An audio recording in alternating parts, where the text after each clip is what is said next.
नमस्कार दोस्तों, आज हम आपको एक रोचक कहानी सुनाएंगे जो हमारे धार्मिक अनुष्ठान का महत्वपूर्ण हिस्सा है, खाटू श्याम की कहानी। ये कहानी हमें मानने और समझने के लिए एक महत्वपूर्ण संदेश लेकर आती है। खाटू श्याम जी की कहानी महाभारत काल से शुरू होती है, जिसमें उनका नाम बर्बरीक था। बर्बरीक भीम का पौत्र और घटोत्कच का पुत्र था। बर्बरीक बचपन से ही एक बहुत अच्छा योद्धा था। बर्बरीक ने अपनी माँ से युद्ध कला सीखी थी।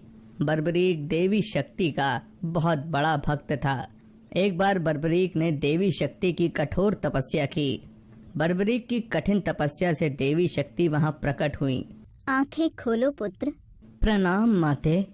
तुम्हारा कल्याण हो पुत्र। मैं तुम्हारी तपस्या से अति प्रसन्न हूँ। बोलो, क्या वरदान चाहिए? माते, आपने तो मुझे दर्शन दे के ही कृतार्थ कर दिया।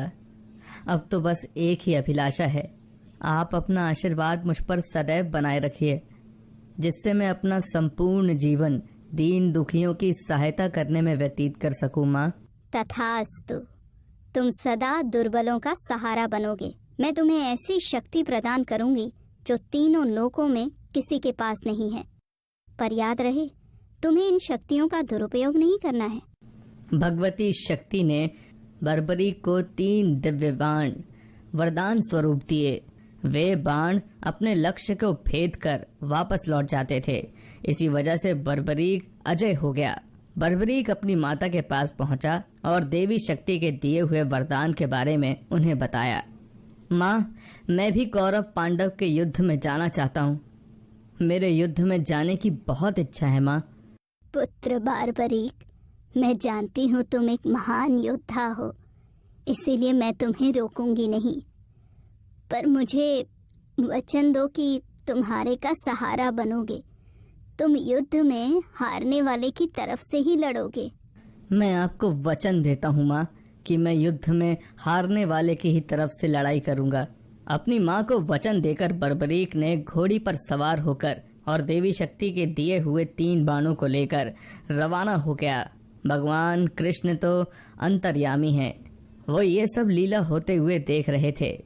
भगवान कृष्ण जानते थे कि बर्बरीक केवल हारी हुई सेना की तरफ से ही लड़ेगा, और वो ये भी जानते थे कि कौरवों को भी बर्बरीक के इस वचन के बारे में पता है। बर्बरीक कौरवों का सहयोग कर पांडवों का विनाश कर देगा। इस प्रकार जब वो कौरवों की तरफ से लड़ेगा तो पांडवों की लड़ रही सेना कमजोर हो जाएगी। उसके बाद वो पांडवों की सेना में चला जाएगा। इस तरह वो दोनों सेनाओं में घूमता ही रहेगा। श्री कृष्ण को पता था, अगर बर्बरीक इस युद्ध में शामिल हुआ तो कोई भी सेना नहीं जीत पाएगी और अंत में कौरव पांडव दोनों का विनाश हो जाएगा और केवल बर्बरीक ही शेष रह जाएगा। इसलिए रास्ते में ही श्री कृष्ण ने ब्राह्मण का वेश धारण कर बर्बरीक को रोका।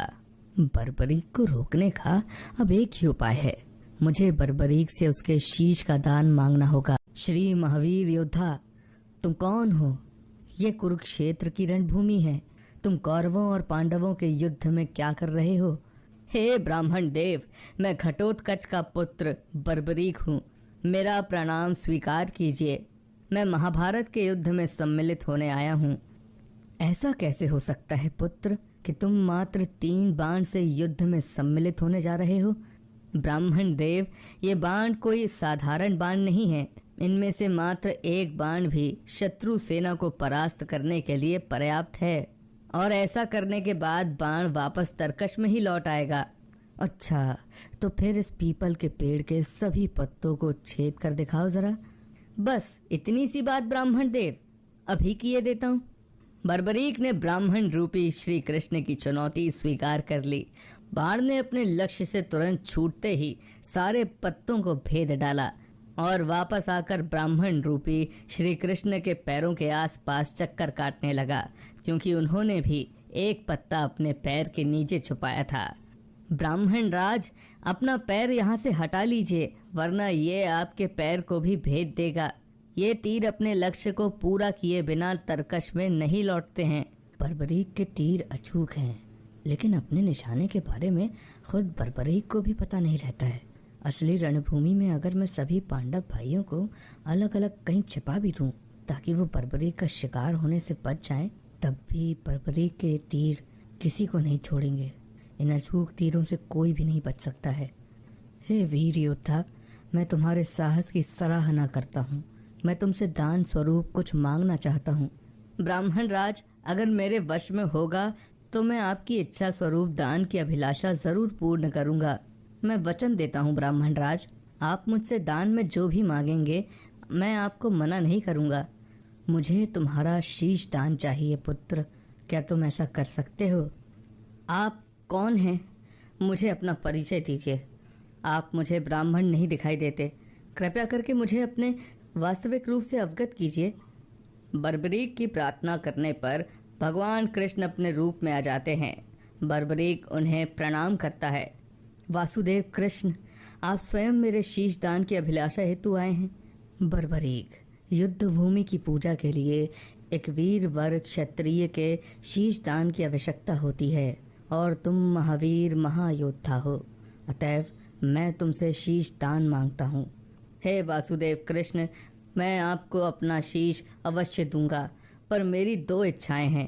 पहला ये कि मेरी देह को आप स्वयं अग्नि देंगे और दूसरी इच्छा ये है कि मैं अंत तक इस युद्ध को देखना चाहता हूँ। ऐसा ही होगा वीर शीश दानी बर्बरीक। कलयुग में लोग तुम्हें हारे हुए का सहारा बोलेंगे, तुम्हें श्याम नाम से पुकारेंगे। मेरे नाम से ही तुम्हारी कलयुग में पूजा की जाएगी। कलयुग में खाटू श्याम नाम से तुम्हारी पूजा होगी। फाल्गुन माह की द्वादशी को बर्बरीक ने अपने शीश का दान दिया। बर्बरीक को ब्रह्मा जी ने एक श्राप दिया था, जिसके मुताबिक उनकी मृत्यु पृथ्वी लोक पर भगवान कृष्ण के ही हाथों होगी, तभी वो श्राप से मुक्त हो पाएंगे। बर्बरीक का सर युद्ध भूमि के समीप ही एक पहाड़ी पर सुशोभित किया गया, जहां से बर्बरीक ने महाभारत का संपूर्ण युद्ध देखा। युद्ध की समाप्ति पर पांडवों में आपसी बहस होने लगी कि युद्ध में विजय का श्रेय किसको जाता है। इस पर श्री कृष्ण बोले, तुम सबको आपस में विवाद में पड़ने की कोई आवश्यकता नहीं है। बर्बरीक का शीश संपूर्ण युद्ध का साक्षी है, अतः उससे बेहतर निर्णायक भला कौन हो सकता है। ठीक है वासुदेव, फिर हम इस निर्णय को जानने के लिए बर्बरीक के पास ही चलते हैं। पौत्र बर्बरीक, तुमने तो युद्ध को बहुत ध्यान से देखा है, क्या तुम बता सकते हो हम सब वीरों में से इस युद्ध को जीतने का श्रेय किसे जाता है? श्री कृष्ण ने ही इस युद्ध में विजय प्राप्त कराने में सबसे महान कार्य किया है। उनकी शिक्षा, उनकी उपस्थिति, उनकी युद्ध नीति निर्णायक थी। मुझे तो युद्ध भूमि में सिर्फ वासुदेव कृष्ण का सुदर्शन चक्र घूमता हुआ दिखाई दे रहा था, जो कि शत्रु सेना को काट रहा था। इस धर्म युद्ध को जीतने का संपूर्ण श्रेय भगवान श्री कृष्ण को ही जाता है। वीर बर्बरीक, तुम धन्य हो, तुमने बिल्कुल सही निष्कर्ष दिया है। इसके पश्चात सभी पांडव बर्बरीक के निर्णय की सराहना करते हैं और भगवान कृष्ण से क्षमा मांगते हैं, क्योंकि वो जानते थे यदि स्वयं वासुदेव न होते तो ये धर्म युद्ध जीतना असंभव था। धर्म की विजय स्वयं वासुदेव कृष्ण के कारण ही हुई थी। भगवान कृष्ण के आशीर्वाद से बर्बरीक को कलयुग में श्याम नाम से पुकारा जाने लगा। आज भी खाटू श्याम जी महाराज के अनेकों भक्त रोजाना उनके दर्शन करने आते हैं और उनसे मन वांछित फल की प्राप्ति भी करते हैं।